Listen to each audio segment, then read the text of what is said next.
So for me, the daily confrontation with fear has become a real practice for me since about three years ago. I went skydiving in Dubai, right? And skydiving is a really interesting confront with fear, right? So I gotta stand up. I'm sorry, I gotta stand up. All right. So all your friends, what happens? You go out. I dropped my thing. So what happens is you go out the night before and you take a drink with your friends, and somebody says, "Yeah, we should go skydiving tomorrow." And you go, "Yeah, we'll go skydiving tomorrow." Yeah. And you go, "Yeah." And everybody goes, "Yeah." Right? And you go home you by yourself. You're like, Right? You're like, well, I mean, they was drunk too. Right? So maybe they not. Maybe. I mean, we don't have to go. We don't have to do it. So then that night you're laying in your bed and you just keep. And you're terrified. You keep imagining over and over again jumping out of an airplane, and you can't figure out why you would do that, right? And you're laying there and you have the worst night's sleep of your life, but you still have the hope that your friends were drunk, right? So you wake up the next day and you go, down and you say where you were going to meet, and everybody's there. You're like, oh shit. All right, cool, right? So you get in the van and you don't know that your friends had the same night that you had because they're pretending like they didn't. They're like, yeah, man, my uncle's a Navy SEAL, and this is gonna be great. I've been looking forward to this. And you're like, oh my God. And your stomach is terrible. You can't eat and everything, but you don't wanna be the only punk who doesn't jump out of this airplane. So you get there, and then you have this safety brief. And you're standing there, and the guys will tell you, well, if the chute doesn't open, what's gonna happen is what could happen? That the chute wouldn't open, right?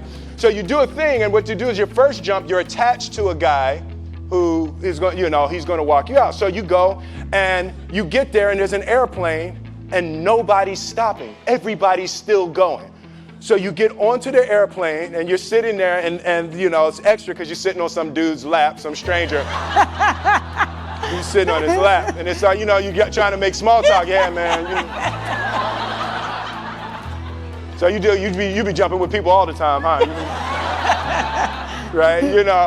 So, and then you just want to make sure, you got kids, right? You got people you need to see, right? You just want to make sure he's serious, right? So you get in there, so everything's normal. So you fly and you go up to 14,000 feet, and you notice there's a light. It's red and it's yellow and green, right? So right now the light's red. So then you start thinking at some point the light's going to go green, but you don't know what's going to happen, right? And you wait and it goes yellow and the light goes green and somebody opens the door, and in that moment you realize you've never been in a freaking airplane with the door open. Right? Terror. Oh, sorry, I'm spitting. Oh, sorry. No, terror, right? So you go, and then if you were smart, you sat in the back so you don't go first, right? And then people start going out of the airplane. And you go, and the guy walks you up to the end of the thing, and you're standing and your toes are on the edge, and you're looking out down to death. And they say, on 3. And they say, 1, 2, and he pushes you on 2 because people grab on 3, right? Right? And you go, and you fall out of the airplane, and in 1 second, you realize that it's the most blissful experience of your life. You're flying, right? It doesn't feel like falling, right? It's like you actually are kind of held a little bit by the wind, and then you start falling, and there's zero fear. You realize that the point of maximum danger is the point of minimum fear. It's bliss. It's bliss, and you're flying, right? And you're doing that, and then 20 seconds, 25 seconds, 40 seconds, and you have enough time to just kind of be like, oh, shit, that's that building. I like that one. Oh, you can see the ocean. right? You start doing all of that. And the lesson for me was, why were you scared in your bed the night before? What do you need that fear for? Just don't go. Why are you scared in your bed 16 hours before you jump? Why are you scared in the car?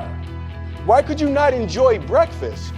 What did you need that? The fear is fear of what? You're nowhere even near the airplane. Everything up to the stepping out, there's actually no reason to be scared. It only just ruins your day. You don't have to jump. And then in that moment, all of a sudden, where you should be terrified is the most blissful experience of your life.